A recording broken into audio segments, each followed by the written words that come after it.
This is Angela Grayson from the Loving Life Fitness podcast to help others in their fitness journey. All possible. It's time to wake up. Here we go.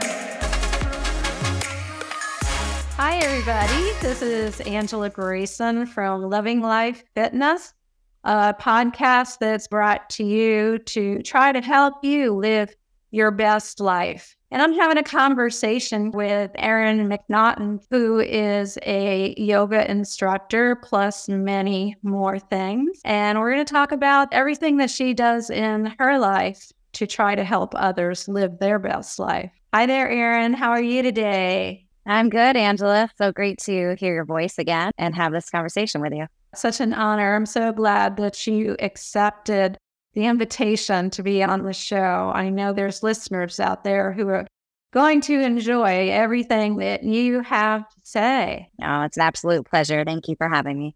So let's start with your fitness journey. Let's go back, okay? And then tell us what you're all about. I'll start with my childhood. I was a very dedicated and disciplined ballerina. When I was 11, I got a scholarship to a school and I went away to a boarding school, and ballet was just my life. It was everything I did. I was so passionate about it. It took precedence over most other things until I got to high school. And then things started to change and I realized what it was like to have a social life. And those things became a little more important to me. But I've always communicated with my body. And I think that's where kind of my journey with fitness, dance, yoga, all of the other things that came about sort of began. That's where it originated. And what has dance done to your life to help you with your journey in yoga? Well, it was funny because I was so disciplined when I was younger and I had two sons. And after my second son was born, I was seeking out that sort of discipline again. And I wanted to get back into something and I wasn't sure what was going to give me that. You know, there's not a whole lot of adult dance classes offered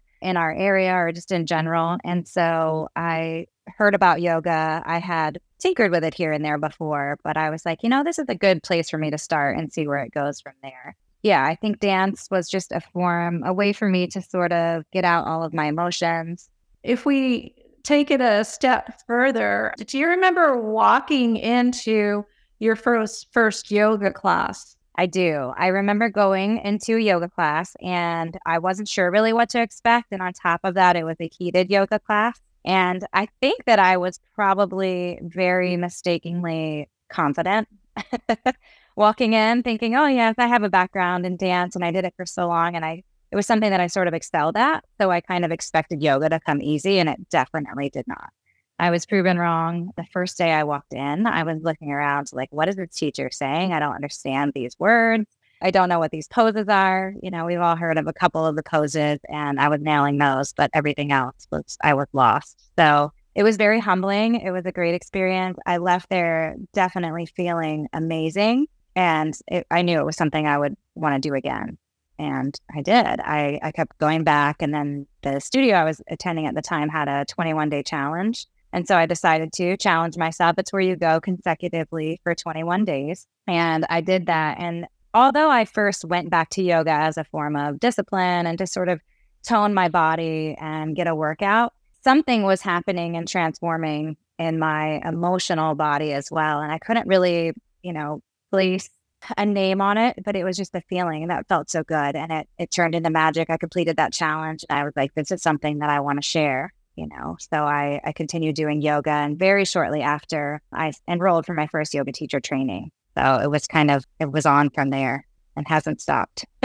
Yeah, let's talk about what yoga gives us and what it takes away from us. Oh, that's a beautiful question. The changes that were happening, the transformations that were happening were so subtle, but I was becoming more aware. So the subtleties kind of were like, oh, that's coming from this place. For example, if you're driving down the road, and I hate to admit this, but I had at the time a little bit of road rage and somebody would upset me in my car. And, you immediately get all these heated emotions. Sometimes you might throw a choice finger or word out. And after I was doing yoga, after I was paying attention to my breath, after I was paying attention to my body and really just sort of moving with intention, everything else started to fall into place the same way. And I started to notice like, oh, that guy just cut me off and it didn't affect me at all. It's almost like for me at least, I was gaining a whole lot of clarity into things that were important and things that weren't, and to things that were intentional and things that weren't.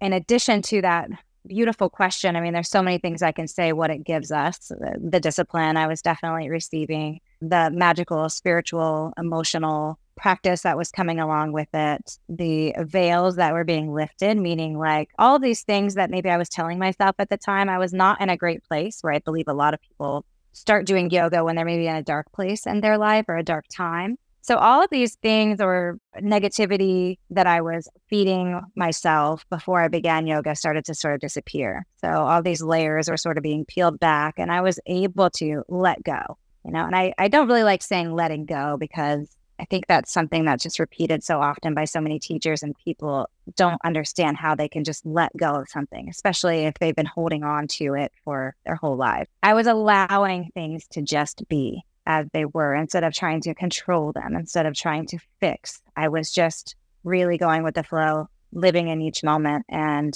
letting everything be. I think it offers a lot of magical properties that I could sit here and tell you words, but really it has to be experienced, in my opinion. And I think it takes away a lot of fear. It takes away a lot of judgments, not only about yourself, but also with other people. I think that you gain compassion, and you let go of ego a little bit. Way back, and it wasn't even that long ago, but it seems like a long enough time ago, in 2019, is when I took my yoga teacher training.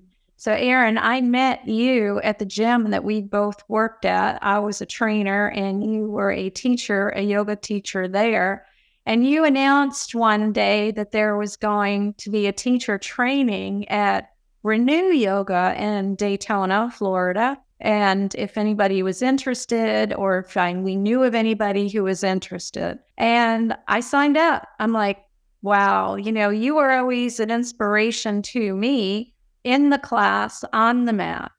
And then when I decided to go to teacher training, which I never anticipated that I was ever going to be a yoga teacher. I never thought that I was good enough. But when I went through the training, to me, yoga before had been all about the asana, the practice, the postures, a form of flexibility, range of motion, stretching, and feeling good in the body. I never got into the spiritual side of it, living a yogi life. We learned in that class the 8 limbs of yoga, the yamas and the niyamas. And I learned so much from that, and my life has transformed because of all of that. And those readings just teach us so much about how to live a good life. And it becomes instilled in you. And I'm so happy that you inspired me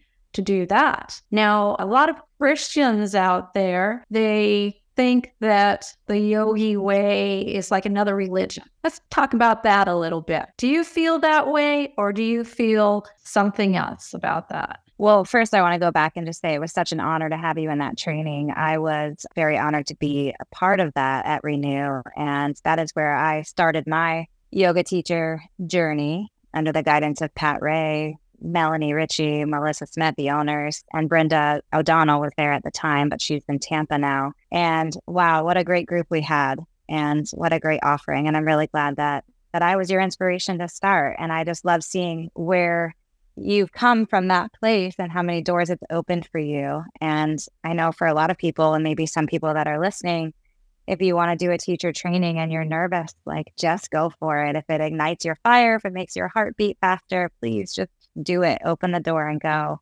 It is such a transformational space. And even if you're a little closed off to the ideas and concept of yoga, you're going to gain something from it. Yeah, I do not think that yoga is a religion. I've talked to so many people about this particular idea or question, because I've had people call and say that they wanted to try it, but they were nervous because they were told that maybe their mind would be opened up to evil or, things of that nature. So what I tell those people is, yes, yoga is going to help you connect to yourself. And in doing so, you're going to connect to your God, whatever that means to you. To maybe you love nature and that is existence. Maybe, it's science. Maybe it's your higher self. Maybe it's a bunch of deities. Maybe it's Norse gods. But whatever it is, when you connect to yourself and you tap into that unexplainable feeling within you that is authentic and pure and that is just made of light, that's what you tap into. It's not necessarily a religion, but it can help you get closer to your God. It can help you want to seek out. But also, I think you're going to want to find deeper understanding, not only for what it is you believe, but for other people's beliefs too. It sort of opens up your mind to hear and understand, but maybe not agree with what other people believe. And I think that's a beautiful thing. A beautiful thing. It doesn't matter what religion or if you practice a religion at all, what it might be. It gets us closer to ourselves and honoring ourselves and honoring others around us and brings us all to a better place. Absolutely.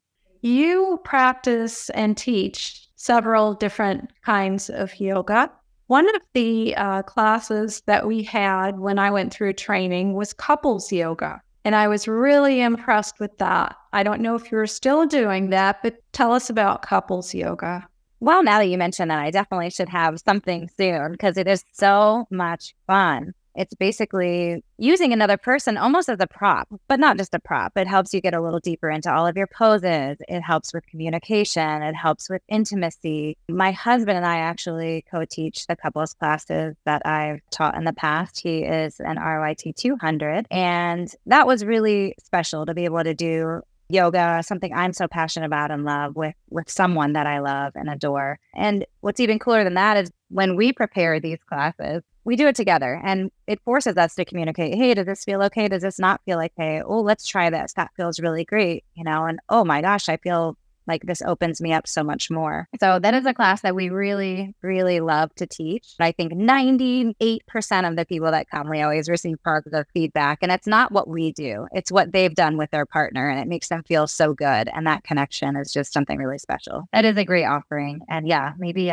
stay tuned for some upcoming couples workshop. And it doesn't matter if it's a husband and a wife, boyfriend, girlfriend, significant other. It doesn't matter. It's just two people doing the practice together, and not only opens you up physically, but when you're sitting with somebody like that for an hour and involved with each other's bodies and the pushing and the pulling and seeing how far you can take each other. It's a communication. We're always looking for things to do with others, and why not let this be one of them instead of just going out to eat together or, things where we're just sitting, going to the movies on the couch. Why not do something physical that brings us together even more? I completely agree. And just even breathing with someone, sitting back to back and tuning into their breath with yours and it just becoming one, or what it feels like one. Even that connection with no speaking or communicating, just communicating with the body or the breath is so beautiful. And yeah,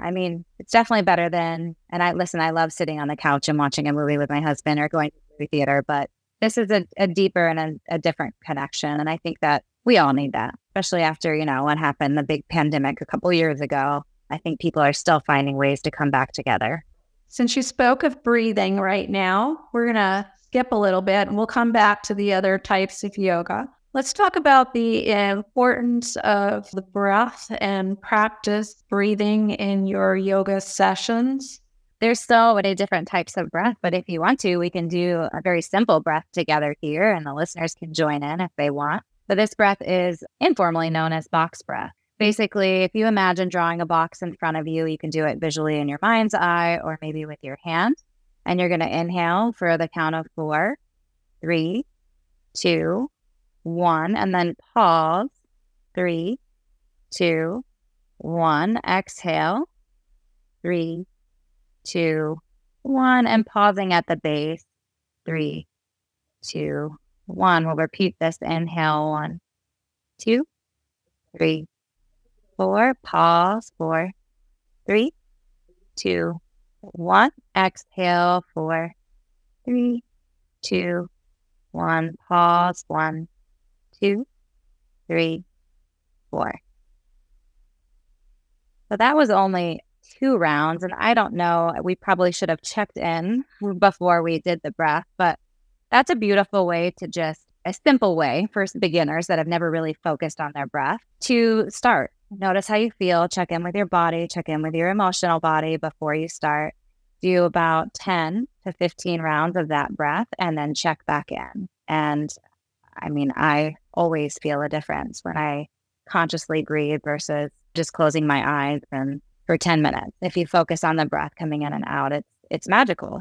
And the more we do it, the more we practice it, the easier it becomes. And we feel relaxed. We feel in the moment. If you've had a busy day and you come into your class, your yoga practice, and your mind is all over the place, we can come together and just take a moment to relax and be where we are. Also, using the breath throughout the practice. What does it do for you?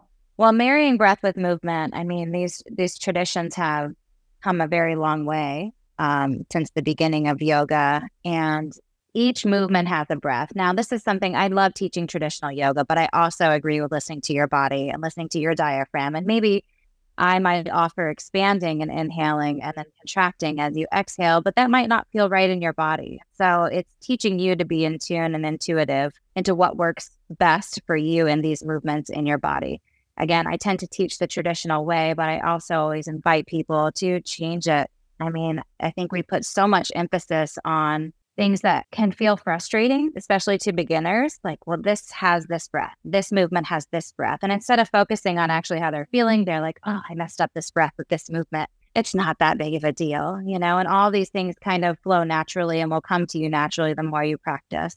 But yeah, I mean, it can help you expand in your body and create space, create length when you're incorporating the breath with the movement. It can calm your heart rate. It can speed your heart rate up. There's so many different types of breath we use and can use in different movements or postures to create different effects. I'm not educated in Kundalini yoga, but if there's listeners out there that are extremely interested in breath work, Kundalini yoga probably is the most interesting to me. And eventually I'll dive in there, but that's a whole nother long road and journey ahead. But yeah, to activate different parts of the body, to activate different chakras, emotions, any blockages, you can use breath work for all of those things. Okay, that was very good. Let's move on to prenatal yoga, one of your specialties. So I love teaching prenatal yoga. I love babies. I love pregnant women. I love birth. It's just always been something that's fascinated me. I was very fortunate to have 2 sons and go through it 2 different ways and recognize the difference between them. And unfortunately, I didn't have yoga. Well, it was around, but I wasn't in tune with it when I was pregnant. And so it became really exciting to me, like how much I loved the yoga teacher training I did, that I wanted to continue my education. And that just felt like the right way for me to go. And man, that training really opened me up to more things that I'm sure we'll probably talk about in the conversation. But prenatal yoga is so special because it is a way to help you connect with your baby, especially someone that, let's say they're pregnant with their second baby and they've got a toddler running around, or even, for me, it was 7 years. So I had a 7-year-old running around, but you tend to just go throughout your day and forget like you're housing a life. And so taking time to actually connect with that life within is probably the most special part. But also, I mean, there's so many benefits of prenatal yoga to help you prepare for actual labor and delivery. The benefits are endless. It can help you rest better, sleep better, all of the things that can come along with pregnancy conditions. Yoga can help so much. Anxiety, again, breath work through labor and delivery, cooling yourself down physically and heated emotions through breath work when you're pregnant. The benefits are endless for sure. You can start at the beginning of your pregnancy and keep doing prenatal yoga all the way through first, second, third trimester, all the way till the end. Absolutely. I mean, as long as we do say, just check in with your doctor if you are experiencing or if you're high risk pregnancy, you definitely should consult your OB or midwife first. But yes, it is typically safe to practice from the beginning to the end. What we commonly see is people coming in because maybe their doctor or midwife said, hey, have you ever tried yoga? So a lot of people that come to prenatal yoga have never done it before. They walk in nervous, but it is a very gentle practice. And then also people that are very experienced with yoga and they're pregnant and they want something a little bit more, they're able to adjust their practice according to how their body's feeling. So they maybe would move a little bit faster, than what we're offering. But yeah, it is available to everyone, whether you've ever done it or not before. But pregnancy is not a time to start a vigorous practice. If you're not a runner, you shouldn't start running when you find out you're pregnant. But yoga is a safe activity to practice anytime during pregnancy. Do husbands ever participate during the prenatal yoga? That's a good question. At the studio, we actually prefer it to remain just women because sometimes there'll be a partner that may want to come, but if somebody doesn't have a partner with them, we just want everyone to feel very comfortable in that space. So yes, if I am teaching, my doula clients or someone else, I love getting their partner involved. I do have the experience with couples yoga, so it's nice for them to, again, connect with their partner. Because a lot of times too, as women, we forget to let the partner in on what's happening with our ever-changing body. We just kind of want them to understand, but we may not know how to communicate that. So sometimes doing yoga together or having the support partner with you during the practice can be really beneficial for and preparation for labor and delivery. All right. So while we're talking about prenatal yoga, you mentioned doula. You are a doula. Tell us about that. I am. So this is definitely not something that I set out to do or be. Again, yoga I learned how to recognize signs of excitement or what really sparks joy and interest in my body. And I sort of follow that direction. So in my prenatal yoga teacher training, we were required to get some more continuing education units to complete the certification for that. And there was a lot of different things that they were trying to guide us in different ways. But I saw a doula training and I said, hey, would this be acceptable? Because I don't want to be a doula, but I think this would be a really great way for me to gain education and I can teach in my prenatal yoga classes. And they were like, absolutely, you could do that. So I showed up and, we're sitting in the circle and everyone's talking about what brought them there. And I was like, I'm not here to really be a doula. I'm just here to soak in all of this awesome information and share it. And let's see, I think that was like a Thursday. I want to say the training was Thursday through Monday, pretty full days. And by the end of that weekend, I was just completely transformed. And I was like, okay, this is it. I'm going to do this also. And I fell in love with that. One of the other women that were in that certification, her name is Caroline, her and I became partners and created a company called Birth Prep Doulas, which just recently has kind of separated because she moved to Alabama a couple years ago. And we kept it going long distance. And she has 3 littles. So after her last baby, she kind of took a break. Recently, the company is not really what it was before, but I am continuing to be a doula. And for those of you that don't know what that is, a lot of people don't know. It's basically a support person for a woman in labor from the beginning of labor to delivery, not just labor. I should say, whenever they hire you, they can be 1 week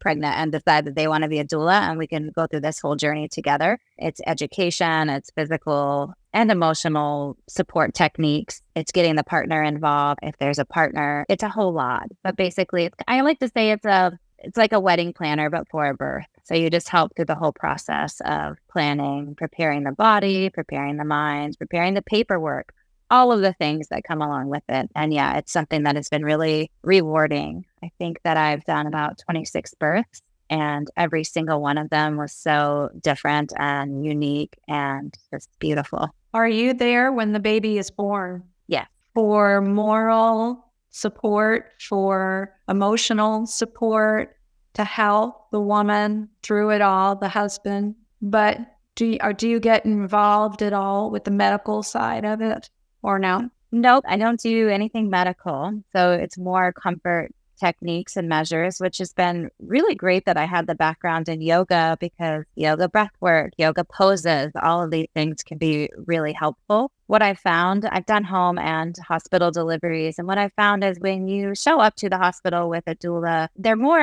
a lot of the nurses are really grateful because, they've got a lot of patients at the same time, whereas you're going to be in the room the whole time with this woman and you provide a lot of help to this woman and support that otherwise they would have to sort of carry, or maybe it would take them away from another patient if this one required more. So it's a beautiful compliment to all of those involved in the medical field, I believe. I've never had anyone show me or tell me differently. There's definitely a difference of opinion sometimes, but my job is to respect the mother's wishes, to be an advocate for the mother and try and stay that course with them. Yeah, you go through so much when you're going through a pregnancy and don't always have all the answers to all your questions. Some women emotionally, they have it a little bit harder than others, and every marriage isn't perfect either. So having a doula around to help you with things that might come up throughout your pregnancy so that you can make it through smoother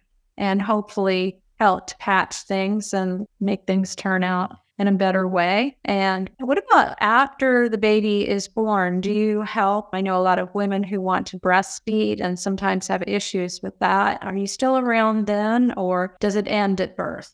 No, I mean, typically I stay around for a couple hours, whether it's a hospital or home birth, and will definitely help to start the breastfeeding process, anything else that the mother needs help with. Also, I have done postpartum doula work. There are a lot of postpartum doulas out there. It's not something that I specialize in, really just because it's not conducive with my scheduling. But yeah, there's postpartum doulas that will go to your house once you're home, that when you're napping will feed your baby, or if your baby's sleeping and you're napping, they can change the baby's diaper and get the baby dressed and bring them to you to breastfeed while you nap, or so many things, cook meals for you. There's different doulas provide different services, but it is a really great thing to think about. Like, we do all this preparation for birth and we forget about how important it is to prepare for postpartum, because really that's when the real work begins. I mean, by no means is it easy to give birth, but afterward, when you're responsible for this whole other life that just came earthside, it can be very, very challenging. So I also help as a birth doula prepare them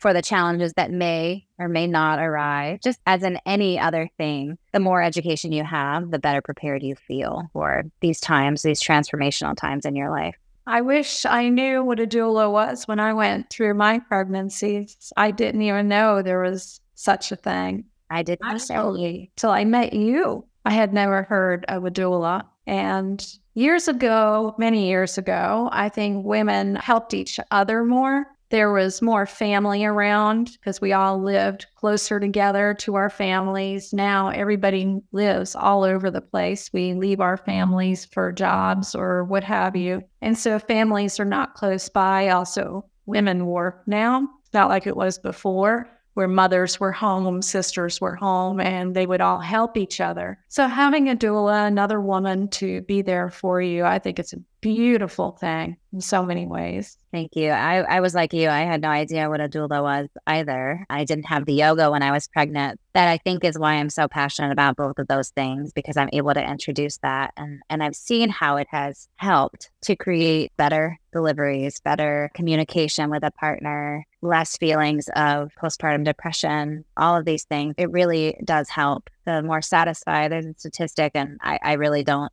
have it in my brain right now, but the more satisfied you are with your birth experience, the less likely you are to have the postpartum depression. And so, I mean, even just that statement or that statistic, it's crazy when you think about it, how many people still don't know what a doula is, or they don't even really prepare. They just feel like it's a medical condition and I'm just going to go in and have a baby without really acknowledging what's happening in their body and really how much of a miracle it is. I mean, I'm still blown away that we can do this. It's incredible, and that our body just creates an organ that it needs to sustain a life, and then it gets rid of the organ when we're done, our placenta. So it's just, the whole thing still boggles my mind, even though I learned the science behind it. It's still just such a miracle. And I think we forget that. We've stepped away from that a little bit, but I have seen transformation. We're coming back to recognize that. And hospitals are becoming much more friendly. I remember giving birth and I wasn't even allowed to have water. So every time the nurse or doctor would leave, I would yell at my husband to give me some freaking water, because it's important that you stay hydrated. It's like a marathon.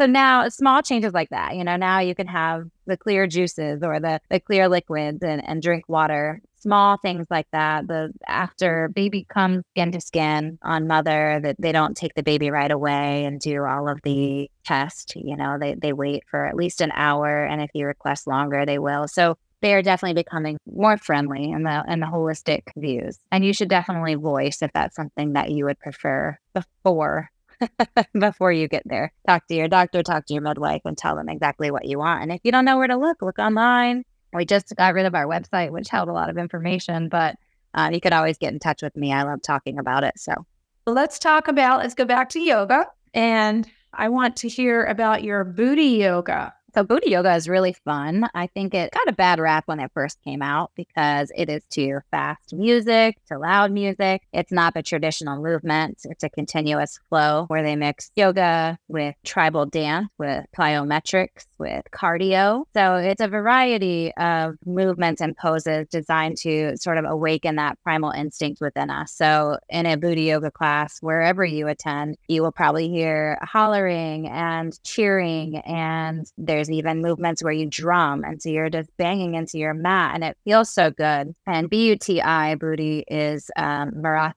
Indian Marathi word for something hidden. The objective of BUTI yoga is to sort of release whatever's hidden within you to keep you from being that primal instinctual self. So it's very fun, it's very fast, and we always add to it by making it, in the black light. So that's always very fun. I think people are a little less self-conscious when you can do this type of yoga in the dark. It's proven to be really fun. I need to try that. Recently, I've taken up ballroom dancing, and I'm just having so much fun doing that. Moving the body in ways that I've never moved before. It's stimulating muscles that I have never used before. Dance is an entirely new thing to me. This girl is trying to learn to move her body in ways that it's never moved before. I gotta try your BUTI yoga and see what happens.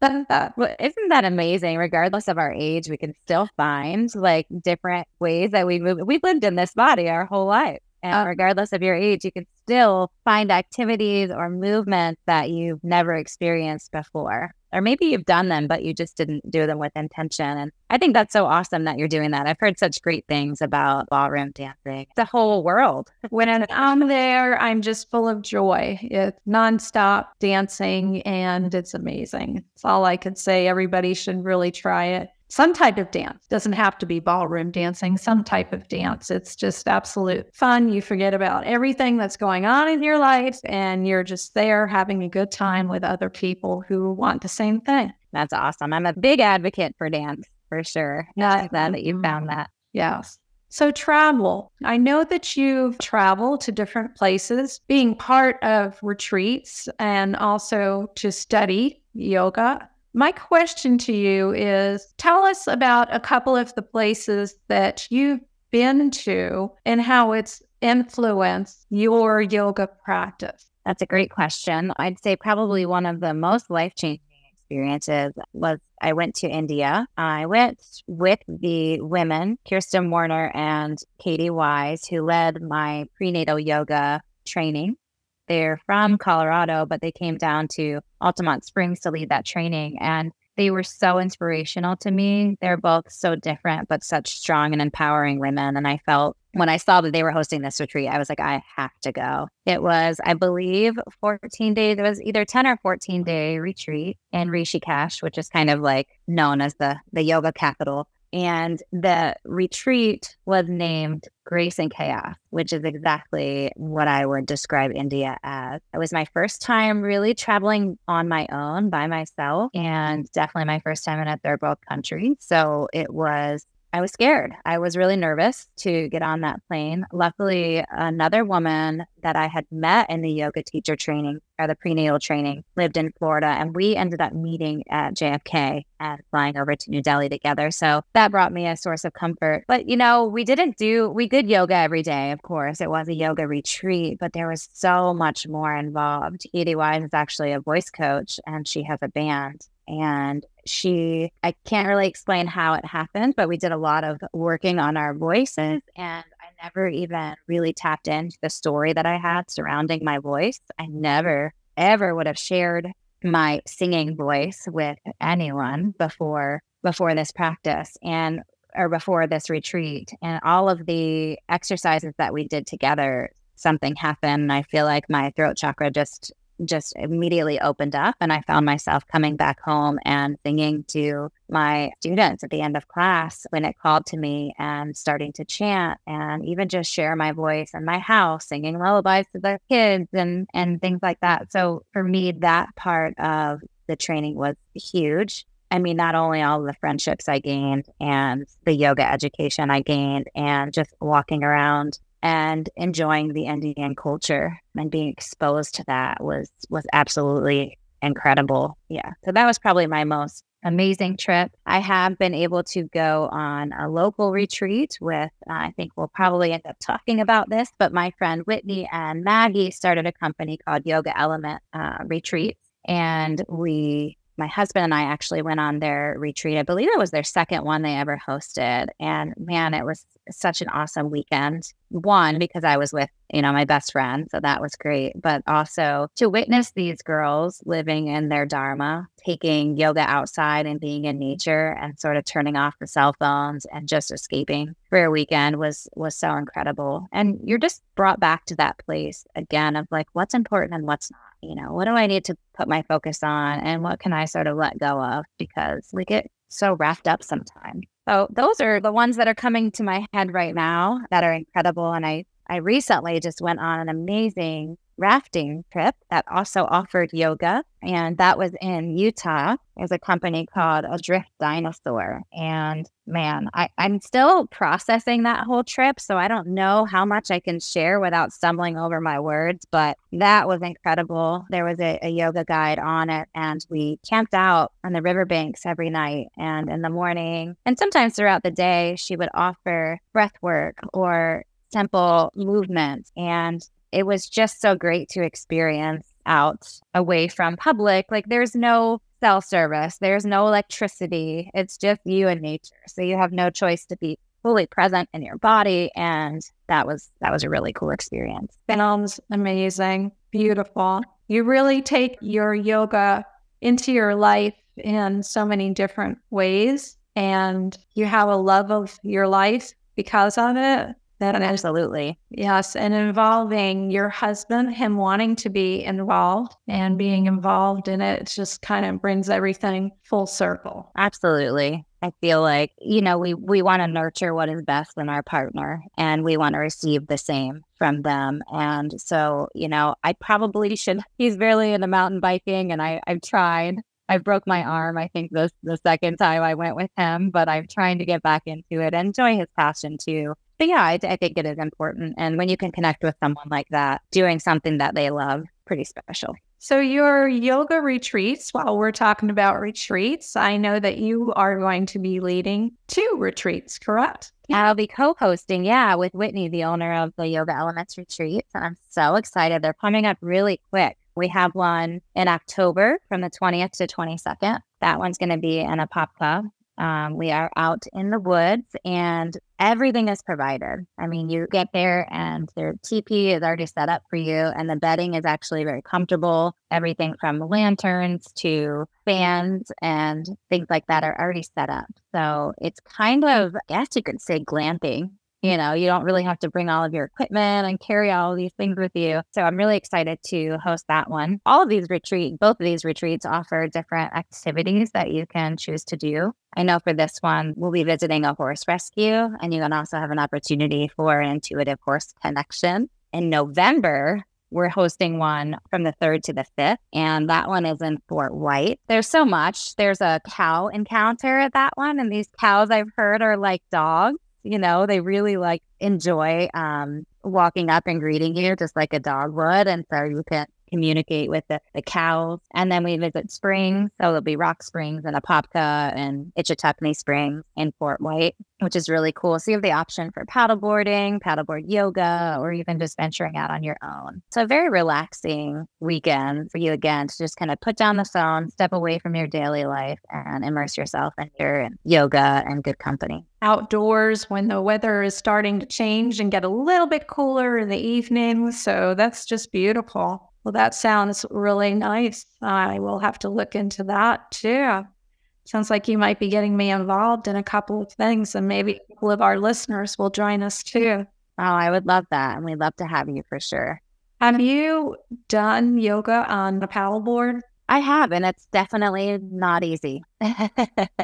Typically, you'll stay on all fours. There may be a couple of poses where you can stand up, but if you're trying to balance on one leg, you can find it really challenging. If you're a very practiced yogi, it's fun to play with, some arm balances and things of that nature on the board. But yeah, I mean, for me, part of the fun is falling in. Typically, every time I might try and take a twist on a paddleboard, I'm going in, and then I feel nice and refreshed, and I'll start over. So it definitely shouldn't be something to be scared of. I mean, as in any yoga class, you should just do what your body allows you to do and move according to that and not worry about what anyone else is doing. So it's always a lot of fun, a lot of laughter during paddleboard yoga sessions. Yeah, the worst thing that can happen is you fall in the water. Yeah, the springs are a little cold, but it feels good. It does. It feels great. And I'm sure it will at those times. Maybe a little chilly at the November one, but last couple of winters here in Florida have been pretty mild.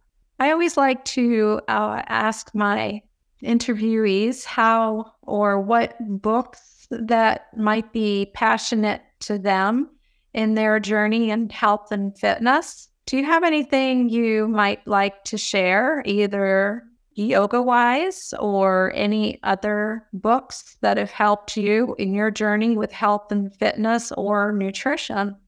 Yes, yes, and yes. I am so passionate about reading and books, and I tend to forget authors. Usually I'll remember titles, so I'll try and throw out a few that I would definitely recommend if you are looking for books. I'm like that person that'll walk into a bookstore and ask, and they're like coming over the intercom, we need self-help section, I'm always looking for self-help books.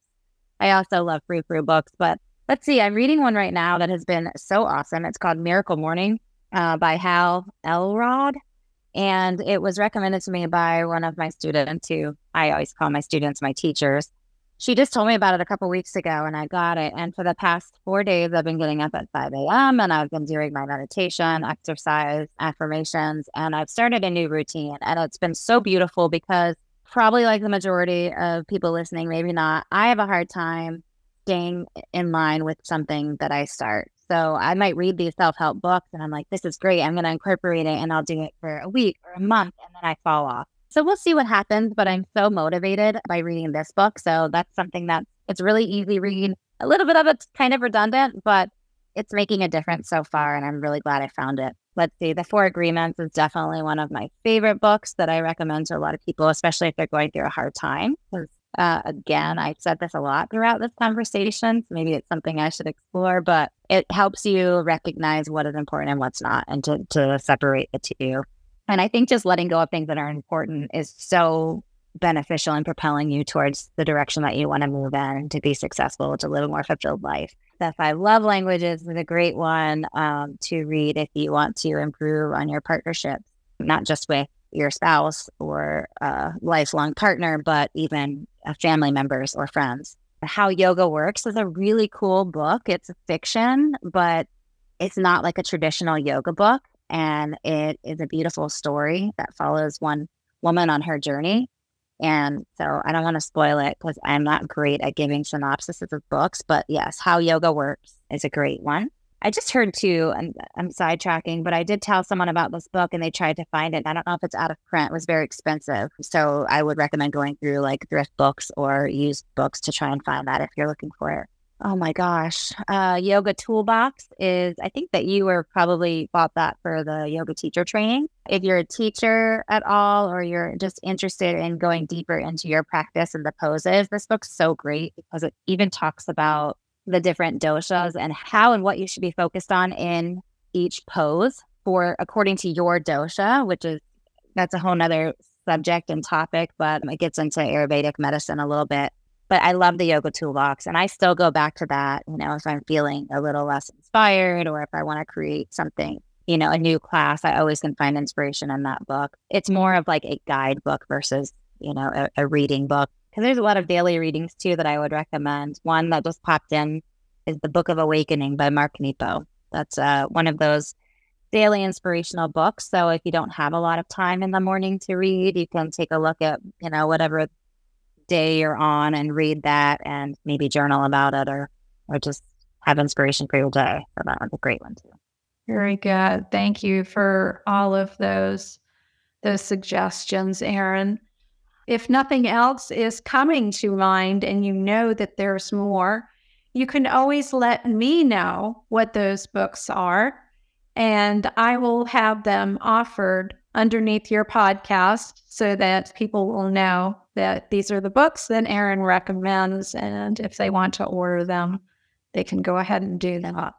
Now, I'd like to leave our guests with one more thing. I'd like to have you ask our guests to try to reach some sort of goal. What would you suggest as to help them live their best life? Well, since I'm reading this book, I've been so inspired again to get up way earlier than I normally would. And I'm just going to sort of reiterate what the book implies, because I do agree with a lot of this. I don't think that you need to do all these things every morning. But if you wake up and begin with meditation, begin with silence, it can be a really grounding practice for you to start your day from that place of like, okay, let me just sit in silence, check in, notice what's happening inside. And then when you come out of that silence, I feel like you gain this clarity that you have to achieve whatever it is that you need to achieve that day. Maybe that's going to involve you sitting down and writing a list of everything, but you'll have a little more patience, a little less anxiety about all of the things that you have going on. So in this book, he talks about life savers, and savers is an acronym. And so I'll just go through those shortly. The S is for silence. So sitting in meditation. The A is for affirmation, repeating things to yourself that maybe if you have some limiting belief or something that you've been telling yourself for a long time, even if it's as simple as, I'll share mine, I have a very bad relationship with time. Stop telling yourself that and feed yourself the affirmation like, I have a great relationship with time, even if you don't believe it. I'm going to be on time for all of my things today. I do things accordingly. I have plenty of time to finish A through Z. Feeding yourself affirmations like that. V is for visualization. So this can go along with a meditation, but sort of sitting and visualizing what you see for yourself, for your life. What do you want? What is it that you desire? And even if you're unsure,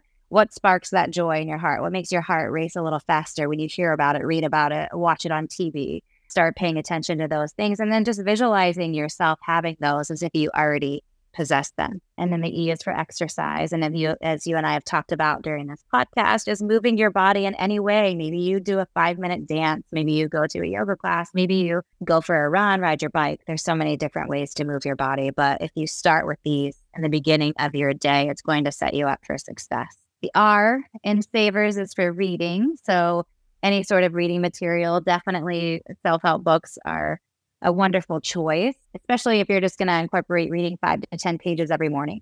Again, it doesn't have to be something long, but just adding it to the routine. And then the last S is for scribing. And it's kind of funny in the book. He's like, well, scribing is the same thing as writing, but there is no W. So we used scribing. But journaling also can give us a little more insight into what we're feeling, what we're experiencing, and what it is that we want. Because even if you've ever done free writing, you may have no idea what's going to come out of your brain into your hand and onto that paper. But sometimes it's a really great way to just release any sort of control, let yourself write. Maybe you have something that you want to write about, but if you're someone that's like not inspired to journal, or you're not really sure what you should say or write about, just allow your mind to go. Maybe start yourself with a prompt I haven't thought about in a long time, and then just let your pen work for you. So I think obviously all of those things, it seems like a whole lot, but even if you did all of those things for 1 minute each morning, you're definitely going to set yourself up for success and just be probably a little more joyful, at least throughout your day. And I think it's something that feels so good, you'll want to continue it. What a great routine to get into. Yeah. See how long it sticks. Yeah.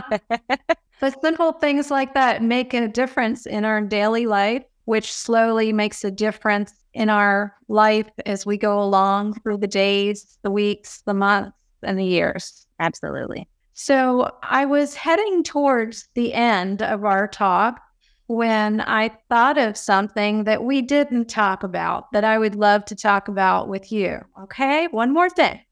Yes. So Erin, in your classes, I've been in your classes where you help people with their postures, with adjustments. I've been to classes where teachers do not do adjustments and teachers do adjustments in other classes. Some students don't like it, others don't mind it. I think it's so important to have the correct alignment in postures, even though you may not be able to go as deep in the posture, but to be in good alignment with whatever you're able to do.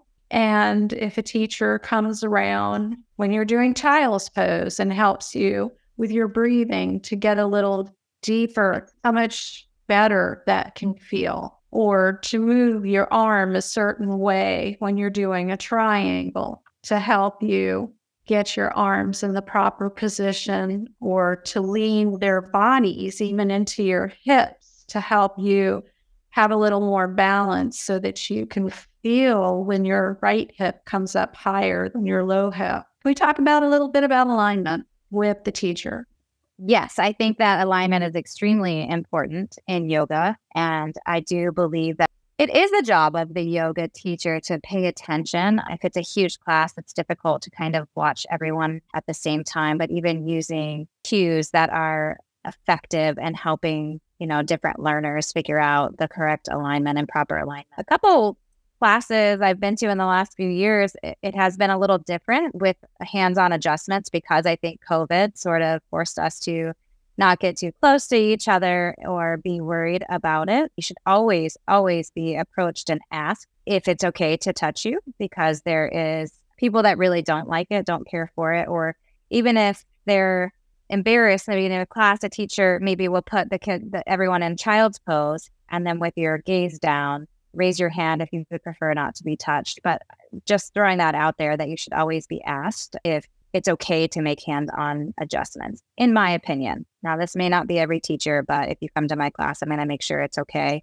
that I put my hands on you if it's something I feel like I need to do. Very often, even just walking towards a student and using a cue, the student will automatically adjust or correct their own body, which I think can be a really empowering experience also for them to do that on their own. Or even if you do the pose next to them, it can be a very effective way to get them to see, oh, okay, I just needed to open that shoulder a little more or place this foot a little further in. But yeah, I love adjustments. I love talking about alignment in class because I do feel like it is a very important part. And alignment obviously can be very different for people depending on their age, depending on anything that's happened in their body, like accidents or breakages or things of that nature.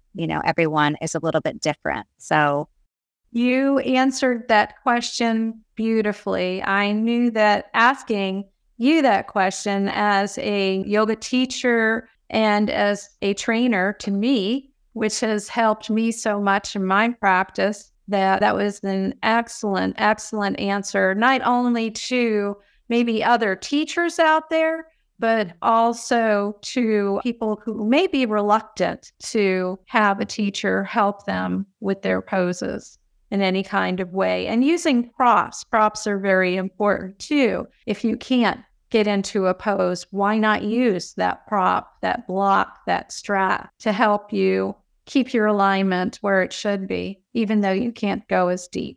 I agree with that. And also, speaking to students that may be attending a class or they're unfamiliar with yoga, it's okay to tell the teacher before you walk into a classroom, what you want or what you don't want. If you want help with alignment, sort of mention that. Or, hey, even if you're experienced and you're like, you mentioned triangle earlier, I think I want a little help with my alignment and triangle. Speak that to the teacher and express that, and they'll remember and come to you during class or whenever that pose is offered, or maybe they'll even give you a little guidance before class, if they have time, or after. So definitely, when I first started yoga, I didn't know all of these things. I didn't properly know how to communicate maybe with a teacher or other students and ask for advice or use my voice in that manner. So I do think it's important also, not just for the teachers to maybe ask if it's okay for the hand-on adjustments, but also the student can the responsibility too to sort of tell the teacher what they do or do not like. A little quote from Pantajali: practice always coming. Absolutely. We need to remember that. Came from a background in dance, and I wanted to, what I thought, nail every pose and do it just like the teacher did it. it probably took me a couple of years to really adapt that quote into my own practice because I thought I should look a different way. I wasn't focusing on how it felt in my body, and then also recognizing just all of our unique abilities, from one body to the next. And it's not going to look the same. It's not going to feel the same. Practice, and all is coming, and just give yourself patience and grace. Thank you, Erin, so much for coming on today. It's been an honor to have you. Thank you so much. Hopefully I'll see you at One Love Yoga Studio. We offer the infrared heated classes, and we also offer non-heated gentle classes. If you get a chance to look at the schedule, we'd love to have you see in there.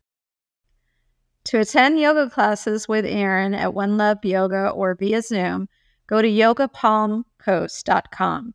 And to get more information about Erin's upcoming retreats, go to yogaelementsretreats.com. You can find the links in our show notes. Well, thank you, Erin. It was so nice to talk to you. It was great talking to you too.